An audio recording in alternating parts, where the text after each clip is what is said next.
Europe 1. Paris Match fête ses 70 ans. Depuis des décennies, l'hebdomadaire, qui appartient comme Europe 1 au groupe Lagardère, est incontournable dans le paysage médiatique français. Comment fait-il pour construire sa légende ? Quelles sont ses recettes pour rester numéro 1 ? Nikos, vous recevez ce matin Olivier Royan, le directeur de la rédaction de Paris Match. Déjà, avant de rentrer dans le dur de notre discussion, Olivier Royan, comment était la soirée des 70 ans de Paris Match hier soir ? C'était la soirée qu'il fallait pas rater à Paris. Très bien, super. C'était une soirée où il y avait tout le mix de Paris Match, tous des univers qui se sont croisés. Alors Jean-Paul Belmondo et Alain Delon sont arrivés ensemble. Il y avait aussi des politiques qui ont un peu bloqué le quartier déjà avec leurs motards et avec les cortèges. Et puis il y avait des artistes. On avait trois formidables. On avait Christophe Maé, on avait Christophe et puis on avait Nash qui ont chanté. Jean-Paul Gaultier et puis les grands explorateurs, ceux qui ont fait les grandes histoires de match. Il y avait Bertrand Piccard, il y avait Jean-Louis Etienne qui en 86 est allé tout à pied jusqu'au pôle Nord. Donc c'était émouvant. Et puis Jean-Claude Killy, toute la famille de Match était réunie. Comment est-ce qu'on gère un magazine qui est plus vieux que soi ? En pensant aux fondateurs, aux pionniers qui finalement en 49, quand ils lancent ce magazine, ont une formidable enthousiasme journalistique. C'est pas facile la France de 49, c'est une France qui a des tickets de rationnement, c'est une France qui a du mal à s'extraire de la guerre. Et là, alors ils n'ont pas fait les écoles de journalistes, les premiers reporters de match et photographes, c'est plutôt l'école de la guerre, mais ils ont un enthousiasme formidable, cette volonté de en delà d'une presse française qui est souvent idéologique, de couvrir l'aventure humaine. Ça va être au coin de la rue, à l'autre bout du monde, mais on va pas simplement couvrir l'actualité, on va couvrir ceux qui la font. Ça c'est l'ADN, et parce que les débuts ont été plutôt compliqués quand on a lancé Paris Match. Très compliqué, petit appartement 49 autour de Jean Prouvost, c'est un grand industriel qui avait déjà lancé Match dans les années 30, et puis ça démarre un peu difficilement. Alors ils mettent beaucoup de guerre en couverture de match, ils mettent beaucoup des choses un peu tristes, le pont aérien avec Berlin, et puis quelques mois après, 4-5 mois après, ils mettent en couverture, ils choisissent de changer un peu de leur fusil d'épaule, ils mettent le mariage de Rita Hayworth avec Laga Khan. Et là, tout d'un coup, les gens vont un peu plus se tourner vers Match et ils vont dire finalement on va garder la guerre peut-être pour l'intérieur et puis on montrera une affiche peut-être plus accueillante qui sera peut-être le visage d'une actrice qui sourit. Et puis il y a eu d'autres ensuite moments people de l'époque en 57, la visite d'Elisabeth II, l'interview de Jacques Messrine pour être dans l'actu et dans le fait divers en 78. Il y a des moments forts, des moments éditoriaux qui font partie de la vie des gens qui sont passés par Paris Match, le poids des mots, le choc des photos, ça c'est le slogan historique. Oui, bien est-ce sûr. qu'il vaut encore aujourd'hui ? Bien sûr. Alors, il y a eu beaucoup d'imitations. Tout le monde a voulu être dans le choc. Tout le monde a voulu être aussi dans le poids du commentaire. Aujourd'hui, on a l'impression qu'on n'informe plus. On s'exprime. Tout le monde s'exprime. Alors, c'est vrai que ce poids des mots, ce choc des photos, il est important parce que c'est un peu l'idée de la vie telle qu'elle est. C'est-à-dire montrer la vie telle qu'elle est avec une société française qui souvent a du mal à se regarder en face. On peut montrer beaucoup moins d'images aujourd'hui en 2019 qu'on le montrait dans les années 50, 60 où les gens finalement étaient habitués à une réalité beaucoup plus dure.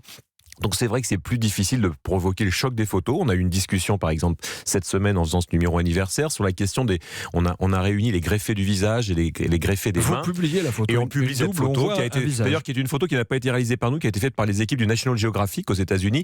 Mais la question a été de dire a-t-on droit de publier cette photo ? Est-ce qu'elle n'est pas choquante ? Parce qu'on voit un visage, finalement on voit les médecins autour de la table d'opération avec ce visage qui va être transplanté sur un autre être humain. Elle est choquante, mais c'est la vie telle qu'elle est. En même temps, Olivier Royan, vous posez cette question alors que des images choquantes inondent les réseaux sociaux toute la journée. Bien sûr, et surtout cette idée qu'on a de vouloir, on a très très peur finalement d'être envahi. On a toujours fondé notre démarche journalistique à la fois sur l'aventure humaine et sur le vrai. Ce qui est important, c'est que nos pionniers cherchaient un journalisme de terrain à la recherche d'une vérité des faits. Alors tout le monde a sa vérité, bien sûr, mais il y a une vérité des faits qui existe.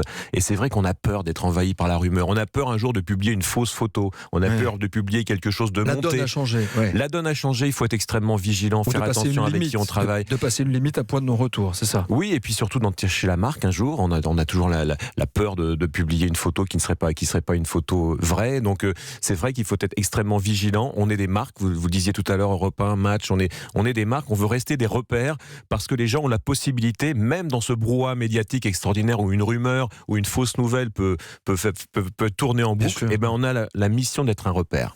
70 ans, 3650 couvertures. C'est quoi une bonne couverture ?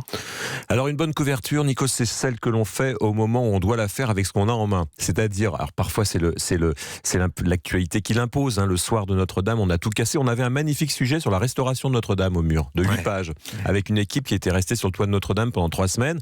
Eh bien, on a tout cassé, puis on a cherché quelle allait être l'image, cette photo qui pourrait nous différencier des autres, même si tout le monde a fait un peu Notre-Dame ce soir-là. Eh bien, une photo, on avait choisi un plan assez large d'un vaisseau de pierre en train de brûler avec tout de même l'île de la Cité autour. Pour moi, c'est ça la belle couverture. Autrement, c'est la couverture qui probablement essaiera de fédérer au maximum. Match, depuis sa création, est un média qui essaye de fédérer des audiences, des gens différents qui viennent un peu de tous les horizons. Un peu aussi comme un équilibriste, parfois dans le fait divers, parfois dans le people.